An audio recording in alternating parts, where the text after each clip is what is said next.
Hey, Andrew, this is Louis Vicaire with Wildcat Report, the Northwestern Rivals site. How you doing? Good. How are you? Good. Would you characterize the quarterback situation like a quarterback competition similar to what it was last year? And how are the reps being divided up in practice and who goes first and second and third and all that kind of stuff? Yeah. I think every year I've been faced with some quarterback competition. Really separation of reps. I don't really handle it, but Yeah. I've loved working with our guys. New offense is super fun. It's exciting stuff. And in terms of reps, you could ask Coach Jake about that one, but I really let him handle that stuff. Good answer, Andrew. I guess also, you had the start at the end of the year and you led the team to a Big Ten win. And I mean, does that carry over into this season? Even though you got a new offense and everything, did it give you some confidence and things you got to work on and stuff like that? Hell yeah. I hope I'm able to say that. I mean, I had a blast that last game. Heck yeah, man, it gave me a lot of confidence rolling into the off season. And things I need to work on, not taking so many hits, getting down when I can. And obviously stretching the ball downfield. I ran the ball 30 times. I don't envision myself doing that every game. So having the ability to do that, but at the same time, give the ball to our playmakers to let them make some moves and not take some brutal hits all the time. So. Got it. Thank you. Yeah, thank you. Paul Banks, go ahead. Hi, Andrew. Thanks for doing this. This is Paul Banks with the sportsbank.net. Hey, Paul. And my question is just, what are some of the differences maybe in the playbook, X's and O's, maybe the feel, the ambitions overall, and the change in coordinators? How different is the offense from this year to last year? I think Coach Jake really stresses tempo. I think we always have been. I think all good offenses have tempo. All good offenses have similar schemes. So, there's similarities, there's differences, there's a lot of exciting things that have coming of this year compared to last. In terms of specifics, I wouldn't really think it's a good idea to dive too much into that, but I can just tell you that I'm excited and looking forward to getting the opportunity to get back on the field.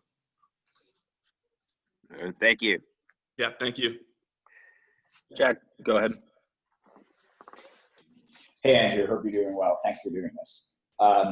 Last week, actually, Greg was talking about how not having the fans there is a big difference and they give you an edge. So how are you guys going to adjust to having no fans, both home and away, no band, no student section, no cheer?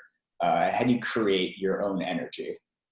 That's a really good question because we have been really stressing that with the top time. And we ultimately, our energy needs to come from within with the guys that we have. Everyone knows about Alex Spanos. So, hopefully he's screaming and hollering and, kind of getting the juice flowing. But, really it's going to have to come from us. It's unfortunate we were not going to be able to have great fans at the games. We definitely feed off of that. So having the ability to adapt, I think that's been so important this year overall, is adapting to whatever comes at us. So we will have things in place to make that work. But ultimately, we're gonna make some plays and we're gonna get excited both offensively and defensively. So.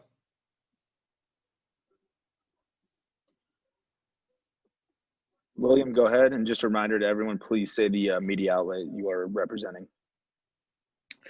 Hey, Andrew, I write for Insight on You.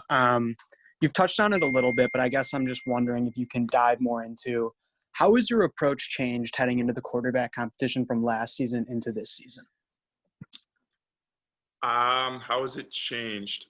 It's changed because I've had to learn new offense. I think that's once you grasp the offense. I don't think mentally it's changed. I think I said it after the Illinois game that I was going to put a perspective in my head that I was going to be the starting quarterback going into the offseason. So I really own that and wanted to build on that. So whenever the decision comes from coach, that's going to be the decision. But I mean, really, I'm honing in on my skills to help this team win. Kevin, go ahead. Sure. Kevin Speed from WNUR Sports. Thanks, Andrew. What did the 40 days or so look like without football? We talked a lot, with different players and coaches about the cancellation moment and the comeback moment. But what was that time like in between? Were you still on campus? Were you home? What were you working on? How did the kind of mindset change throughout that process as you were watching potentially other leagues playing? What was that month plus like? Yeah, it was hard. I'm not going to lie to you. We had programs set in from coach that ultimately he gave us a week or two, I believe, to take a debrief moment, because we kind of been tossed in the ringer for the months that were leading up to it. But once we got back here, we all bought in. I had a conversation with Coach Jake the day that the season was canceled, and he just said, man, like, this is a great opportunity for us to really refine our just fundamentals. And that's what we went and started working on, our fundamentals. Literally in practice, we were throwing, like, I felt like I was back in a recruiting camp, just throwing man to man right across from you. And so there was little things like that we really got to take advantage of with that time. Ultimately, we wanted to be playing football, but we had to, once again, adapt to the moment, and I felt like we did a really good job of doing that. Drew. Hi, Drew Shaw from the Daily Northwestern. Hey, Andrew, how are you? Hey, Drew. Good. How are you? So I had a quick question for you about TJ Green. So this is your 4th year in the program with TJ, who's returning for his 6th season in 2020 after getting injured last season. What has it been like working with him on the practice field and having his experience in the quarterback room, whether in previous years or currently? It's awesome. Thanks for this question. I mean, I feel like we need to talk about TJ a little bit. TJ is one of my best friends on the team. We always joke with him about how long he's been here for. It's basically, I don't know, he's like 23 or 24, so he's an old man. But TJ is an awesome asset for me, for everyone on this team. Just his experience, he's a real honest guy. So coming off during plays, we'll always be communicating with quarterbacks. But in particular, I really trust TJ with what he's seeing. Yeah, give a lot of respect to TJ, and I always going to be his good friend. Thank you.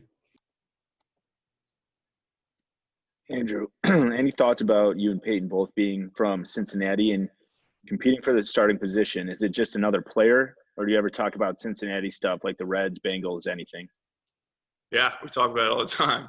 The Reds are playing today. I think they're playing right now. We're joking with our quarterback assistant who's from Atlanta, so we've got a little internal conversation with that. But no, it's great. I think I have a lot of pride being from Cincinnati.